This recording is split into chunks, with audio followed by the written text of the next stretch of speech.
नफ्सियात, मानसिक प्रवृत्तियाँ, human psychology. हमारे जहनी रुझानात, मानसिक प्रवृत्तियाँ बेकार, गैर ज़रूरी और बेमानी हरगिज़ नहीं हैं।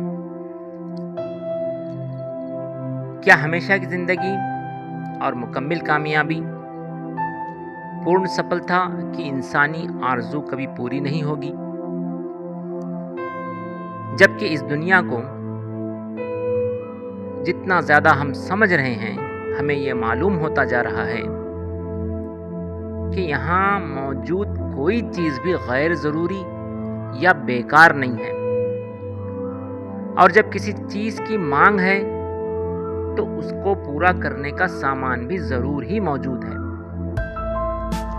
जैसे कि एक बच्चे की जहाँ ये ज़रूरत है कि इसे पीने के लिए दूध और आराम के लिए नर्म बिस्तर और माँ की गोद हो, वहाँ इसकी ये भी ज़रूरत है कि इसके वालिदैन की शफ़क़त और मोहब्बत, माता की ममता और पिता का प्यार और दूसरे लोगों की हमदर्दी और उनसियत भी हासिल हो।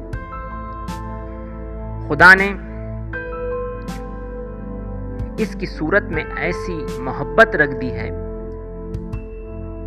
और माँ बाप के दिल में ऐसी मोहब्बत डाल दी है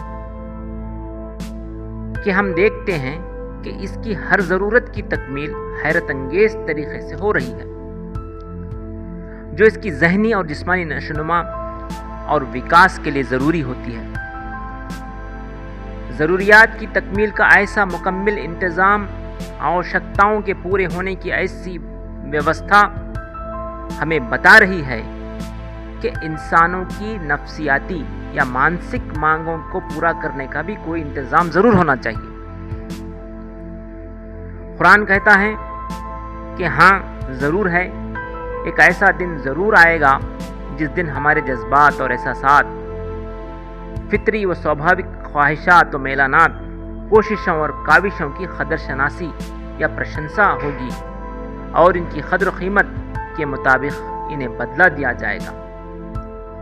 इसीलिए कुरान में एक जगह कहा गया है कि वहाँ उनके लिए वो सब कुछ होगा जो वो चाहेंगे और हमारे पास इससे ज़्यादा भी बहुत कुछ है इनके लिए। कुरान।